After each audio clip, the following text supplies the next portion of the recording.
Muy buenos días, queridos hermanos. El Señor derrame su gracia sobre nosotros y nuestras mentes se abran para Él y nuestros corazones también, por supuesto. Recordemos que Dios habla a la mente, pero fundamentalmente al corazón. Primeramente al corazón. Que Dios nos llene de su palabra y su palabra nos dé el honrarle, el vivir para Él, para su gloria. Hoy día estamos terminando este precioso tema que hemos trabajado, suplicando al Señor que obre en nuestros corazones el fruto del Espíritu Santo. Y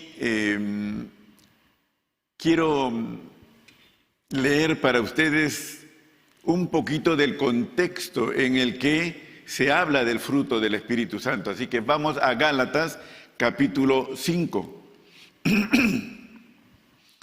Este frío está afectando un poco la garganta, ¿no? Entonces vamos a esperar que se caliente un poco y mejore. Entonces Gálatas 5, 22, 23, que sabemos ya de memoria seguramente, pero si alguno no lo sabe, entonces abra su Biblia y siga la lectura. Dice, mas el fruto del Espíritu Santo es, y ahí está la lista que sabemos, amor, gozo, paz, paciencia, benignidad, bondad, fe, mansedumbre, templanza, que es nuestro tema hoy.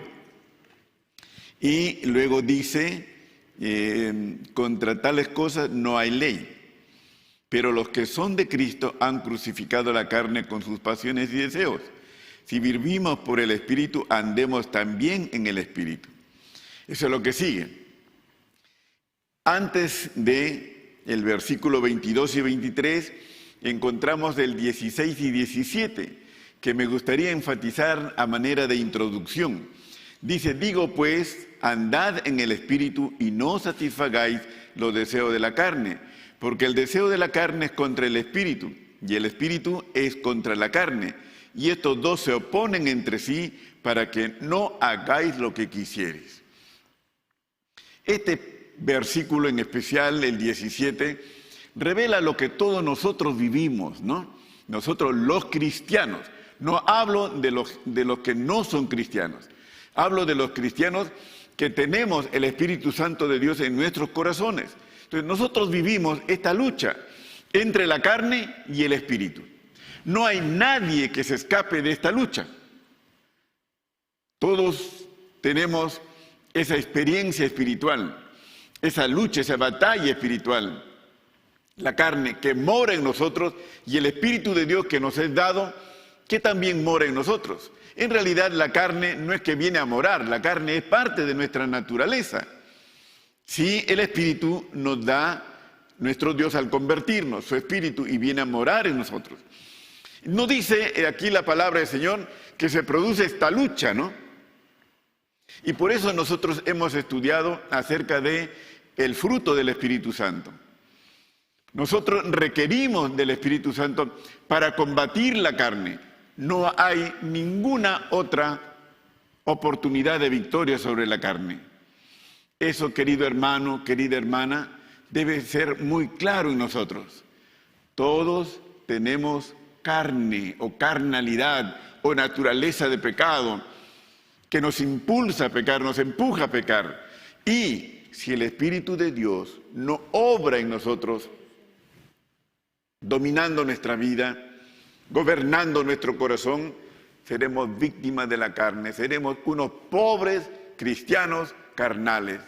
Y permítame la expresión dura, seremos unos miserables cristianos carnales.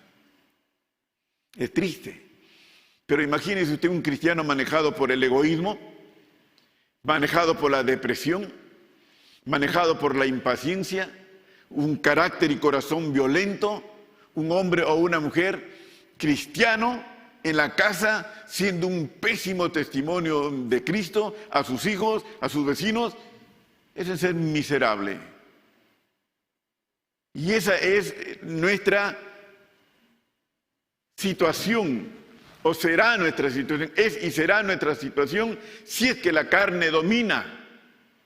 Por eso tenemos que clamar a Dios que nos permita la rendición plena a su Espíritu Santo, para que el Espíritu produzca virtudes, las virtudes de Cristo: amor en vez de egoísmo, gozo en vez de esa amargura y reclamo constante, paz en vez de depresión, desasosiego, etcétera, etcétera.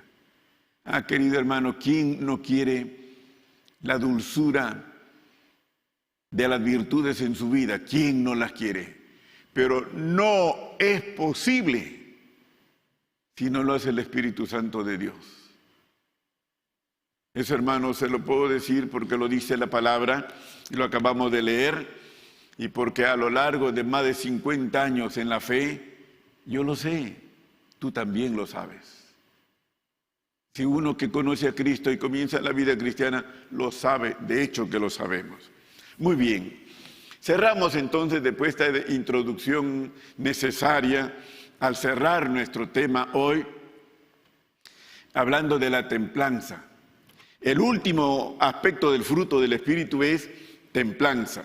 Y eso significa que nosotros no somos controlados. La templanza es dominio propio, es control. Básicamente la templanza es dominio propio, control de sí mismo, ser dueño de sí mismo, manejarse, manejar tus impulsos, manejar tus pasiones, manejar tus enojos, manejar tu autoridad. Esa es templanza.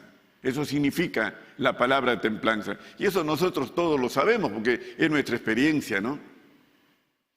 Pero nuestra experiencia no es de templanza, sino más bien de descontrol. No es de control, es de desborde. Nos desbordamos.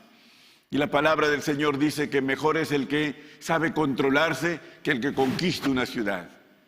Y ustedes habrán oído ilustraciones en este aspecto de hombres extraordinarios, ¿no? De gran obra, impactante obra, pero que fueron víctimas de su carácter vicioso y no virtuoso.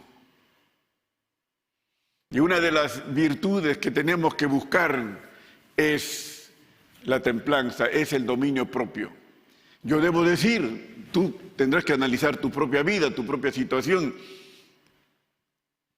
Tenemos ese impulso natural a reaccionar, ¿no es cierto? Nos provocan e inmediatamente reaccionamos.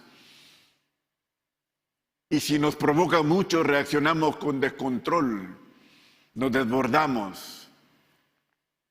Y no puede ser así. Muchas veces acumulamos, ¿no? Vamos acumulando.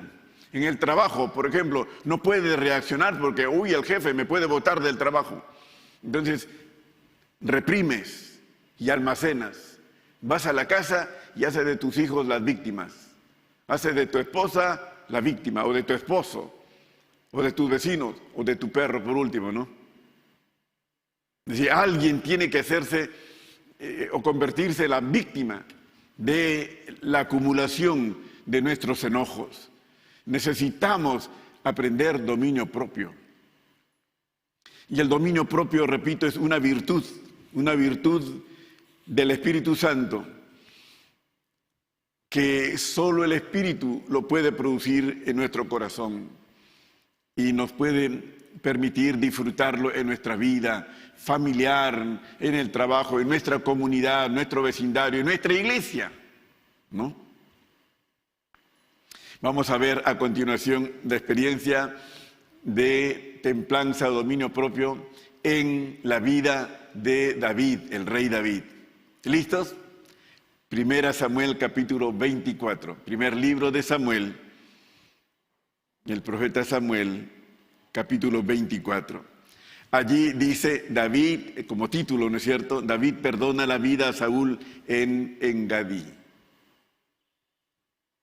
Ustedes saben que David y Saúl tenían o tuvieron una situación de confrontación que David no la buscó, quien era el pastorcito de ovejas, ¿no?, que fue llamado por el mismo Saúl para que lo acompañara y le ayudara en su locura, después que David derrotó a Goliat.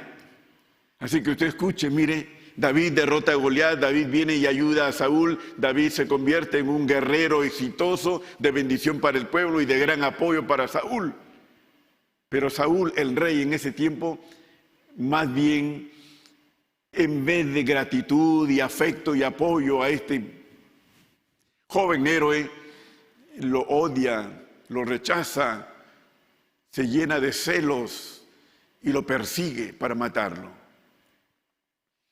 La vida de David, pastorcito con sus ovejas, con su familia, disfrutando, ¿no?, cambia radicalmente a raíz de su relación y cercanía con Saúl. Porque como David destacaba, Saúl lo rechaza, lo odia, busca matarlo. Como David aparece como un héroe y con una proyección maravillosa acerca del futuro, Saúl no lo quiere al lado.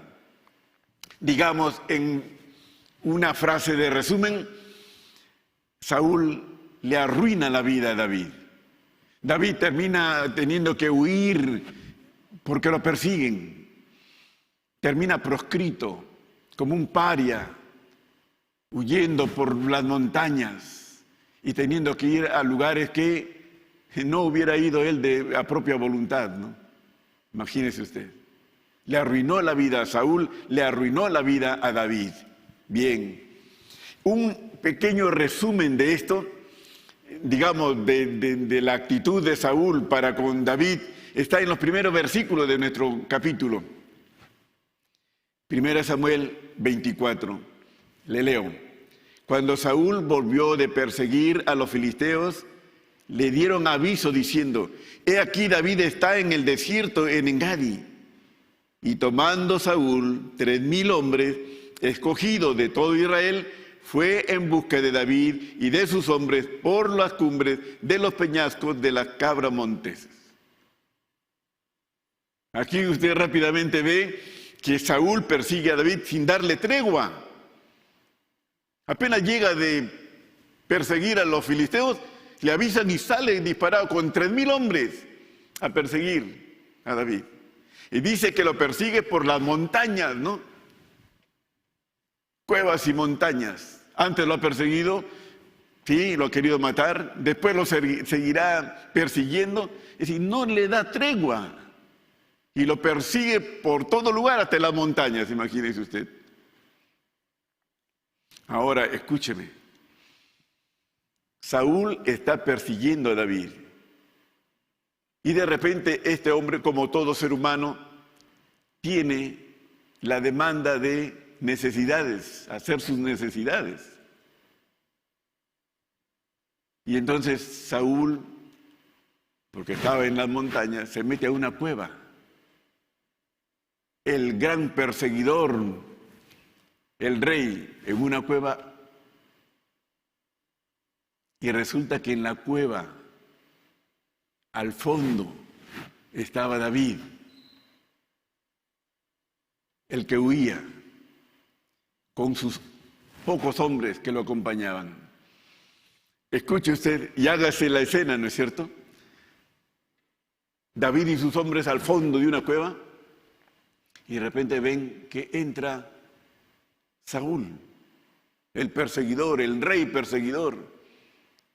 Y como es propio para hacer sus necesidades, que deja armamento, deja todo, está solo, no hay protección. Y los hombres que están con David, sus hombres le dicen: David, este es tu momento. Este es el momento en que tú has esperado.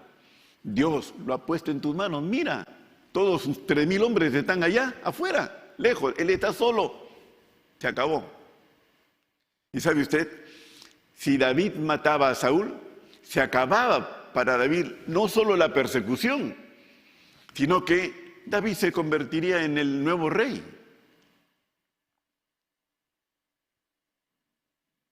David, este es el momento, Dios lo ha puesto en tus manos. Tremendo, ¿no? Esta es la oportunidad. Escúcheme, voy a hablar como si fuera David, ¿ya? Comienza a hervir de aquí, ¿no es cierto? Lo ha perseguido, lo ha maltratado, ha sido ingrato, le ha arruinado la vida. ¿Y usted qué cree? ¿David no sintió eso? Lea sus salmos. Claro que David sentía. Y entonces cuando él lo ve, y lo animan, lo incentivan, lo impulsan a la venganza, David se para, saca su espada y va hacia Saúl.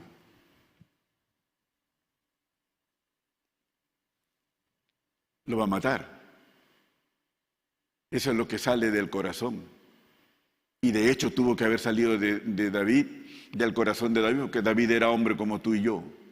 Y cuando nos arruinan la vida y nos fastidian, iba a decir la palabra que se usa en el norte, pero mejor no.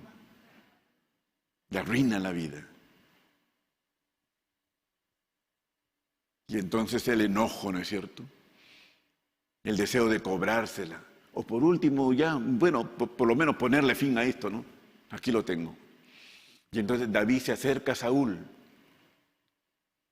Y como el manto, o lo ha dejado por allá más lejitos, él corta un borde del manto. O el manto estaba largo, no sé, no dice el texto.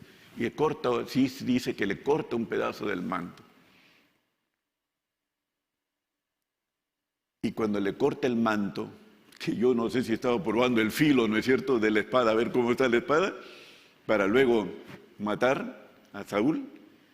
Cuando él corta el borde del vestido de Saúl, o del manto de Saúl, dice la Escritura, le voy a leer ya, clarísimo.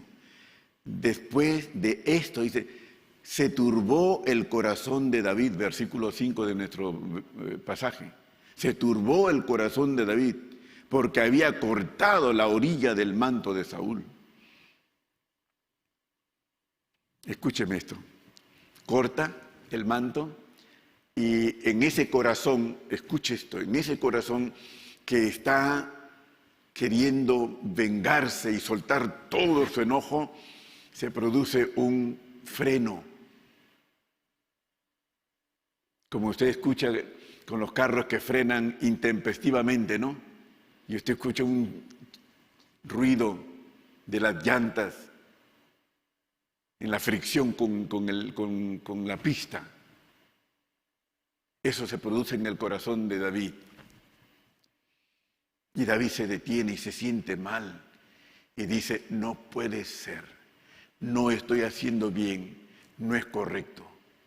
Y se detiene. Dominio propio. Ese es dominio propio.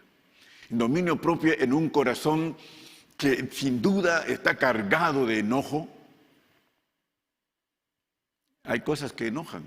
De hecho, que hay cosas que enojan, contrarían. Hay cosas que nos llenan hasta de amargura, ¿no es cierto?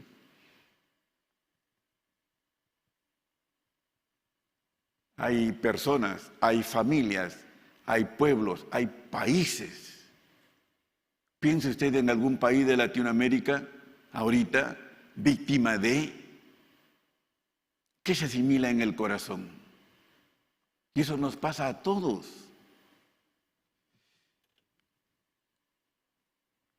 Ahora, David está frenado. ¿Qué lo ha frenado? ¿Quién lo ha frenado? ¿Qué le permite a David ese autocontrol, ese dominio? David tenía eso. Como este hombre desde joven no había buscado a Dios, David había desarrollado una cualidad que en la Biblia aparece como prudencia. Dice, era muy prudente. Y eso no le brotaba a David de sí mismo. Eso no brota de manera natural. La prudencia, hermana de la sabiduría, lea usted Proverbios, no nace del corazón humano, nace del Espíritu de Dios en el corazón. La sabiduría es de Dios, la prudencia es de Dios, el dominio propio del Espíritu Santo es de Dios. De allí viene. Y escúcheme, le voy a explicar esto, y esto se aplica a cada aspecto del fruto del Espíritu Santo. Escuche, por favor, hermanos que están siguiendo la predicación por los medios, escuchen con atención. Uno piensa que el Espíritu Santo en el corazón entonces produce el dominio propio y lo hace. Escuche, el Espíritu Santo produce el dominio propio, pero tú tienes que ejecutarlo. El Espíritu te dará el dominio y tú tienes que tomar ese dominio y detenerte como David, te frenas. El Espíritu te hablará y te dirá, no, y tú tienes, está bien, no lo haré. Pero me sale del corazón, yo te ayudo, yo te ayudo. El Espíritu Santo nos ayuda, nosotros tenemos que tomar y ejercer. Mi lengua quiere saltar, mis palabras quieren agredir, mis manos quieren ser violentas. El Espíritu dice, no, hijo, pero, ¿y esta fuerza? Yo te ayudo a controlarla, pero tú, los dos. El Espíritu Santo contra la carne queriendo impulsarte a hacer lo malo, el Espíritu queriendo detenerte. Voy a explicar de manera rápida qué cosa había en la mente de David y en el corazón de David que lo frenaban. El Espíritu Santo sin duda está trabajando en él y hablándole. Y David abre su mente, abre su corazón al Espíritu para poder ejercer en conformidad con el Espíritu. Si vivimos en el Espíritu, andemos también en el Espíritu. Somos cristianos, tenemos que hacerlo del Espíritu. Hermano querido, hermana querida, y yo contigo a la cabeza, no podemos vivir de cualquier manera. No nos puede arrastrar la carne. Tiene que darse el fruto del Espíritu en nuestro corazón. David, mire lo que dice, porque luego él va a sus hombres no pueden creer que él no haya matado, que no haya terminado con Saúl, y le dicen, entonces lo hacemos nosotros, y él le dice, no, versículo 6, y dijo a sus hombres, Jehová me guarde de hacer tal cosa contra mi Señor, el ungido de Jehová, que yo extienda mi mano contra él, porque es el ungido de Jehová. Tremendo, ¿no? Note usted que él se detiene, él ejerce dominio propio, porque entiende que no se trata solo de Saúl, de este hombre ingrato, perverso, etcétera, sino se trata de Dios.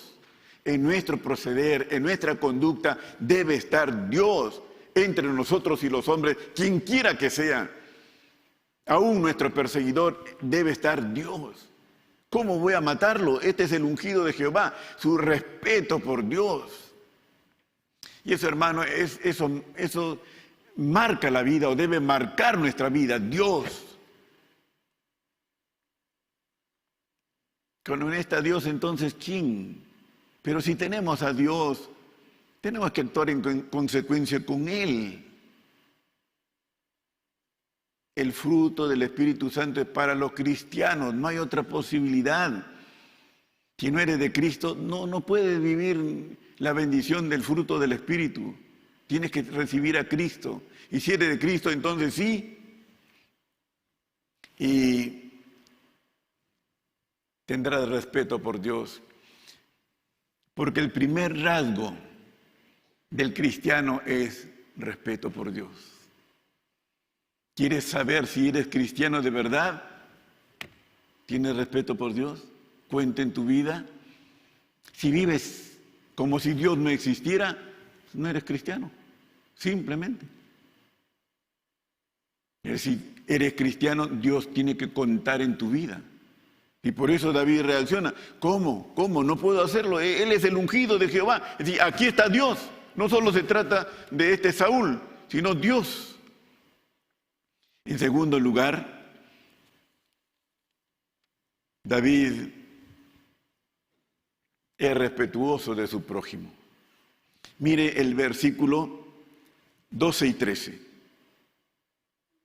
Juzgue Jehová entre tú y yo, y véngueme de ti Jehová, pero mi mano no será contra ti. Como dice el proverbio de los antiguos, de los impíos saldrá la impiedad, así que mi mano no será contra ti, contra ti, contra ti.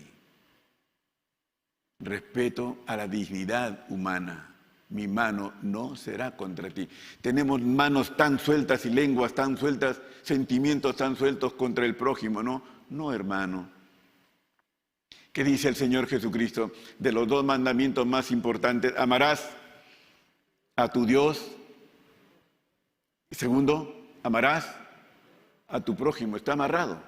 Tú no puedes amar a Dios y no amar a tu prójimo. Entonces no amas a Dios tampoco. Y si tú quieres amar a tu prójimo, primero tienes que amar a Dios. Y David ama a Dios, David respeta a Dios, David ama a su prójimo, David respeta a su prójimo. De ahí brota el dominio propio. 3, respeto por sí mismo. Volvamos a leer los versículos 12 y 13 y te darás cuenta. Otra vez. Juzgue Jehová entre tú y yo, y véngueme de ti Jehová, pero mi mano no será contra ti. Como dice el proverbio de los antiguos, de los impíos brotará la impiedad. Así que mi mano no será contra ti. En otras palabras, yo no actuaré como un impío porque no soy un impío. Respeto por sí mismo. Respeto a tu propio corazón. Mantenerse en Dios, en las virtudes. Qué tremendo David, ¿no?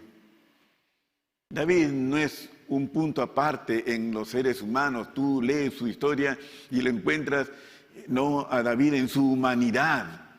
Pero David amaba a Dios, David tenía a Dios. David sabe vivir con lo que Dios provee, su espíritu.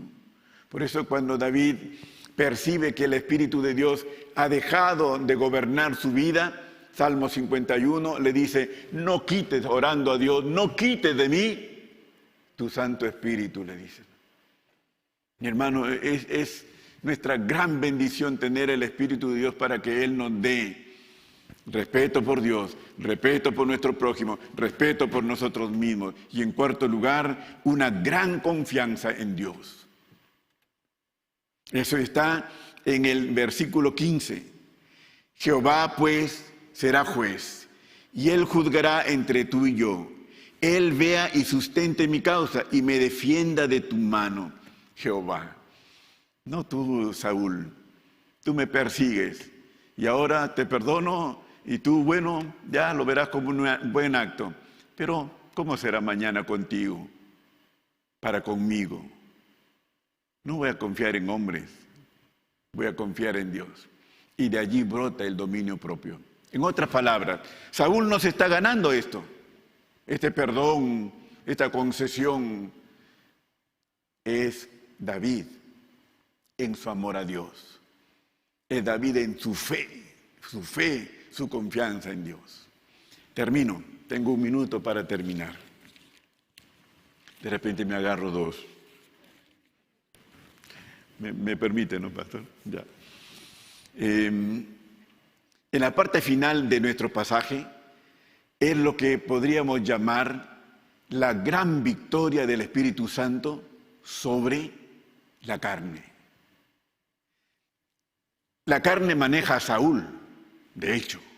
El Espíritu está manejando a David, de hecho. Usted léalo en casa, ya no tengo tiempo, pero ahí está. Escúcheme. David le habla después que salen de la cueva y Saúl se va y David le grita y le llama, le dice, mira, Señor mío, tengo el borde de tu manto, podía haberte matado, pero no, y no te he matado. Ya hemos leído una parte, ¿no?, de lo que le dice. ¿Sabe cómo responde Saúl? Perdón, ¿sí? ¿Saúl? Saúl le dice, ¿no es esta la voz tuya, hijo mío? Y llora Saúl. El perseguidor, el cruel, el ingrato, agréguele, llora, está quebrantado. Lo quebrantó la nobleza de David, el hombre del fruto del Espíritu Santo. Luego habla, ¿no? Sigue hablando Saúl y le dice, tú eres más justo que yo. Y yo sé que tú serás rey. Está hablando Saúl, el perseguidor. Quebrado, derrotado, aplastado por las virtudes o el virtuoso en el Espíritu Santo. Hermano, tal vez tengas un esposo, una esposa, o padres, o jefe, o vecinos difíciles. El Espíritu siempre es victorioso. Y el Espíritu hará que Cristo, nuestro Dios, sea glorificado y tú puedas disfrutar de corazones que son atraídos a un proceder recto por la obra de Dios en tu vida. Que Dios nos bendiga, que Dios nos ayude y que a ustedes y a mí, a todos los que somos de la fe, nos dé el vivir la maravillosa bendición del control, la llenura del Espíritu Santo y así el fruto del Espíritu Santo. Todos juntos, amor, gozo, paz, paciencia, benignidad, bondad, fe, mansedumbre, dominio propio, templanza. Padre, llena nuestros corazones de tu Espíritu. No dejes que la carne se imponga, ni en nuestras vidas, ni en nuestras familias, ni en nuestra iglesia. Que tu Espíritu Santo, amado Dios, fructifique cada aspecto de este maravilloso racimo de virtudes. Gracias, Señor. Sea para tu gloria en Cristo. Amén. Dios nos bendiga.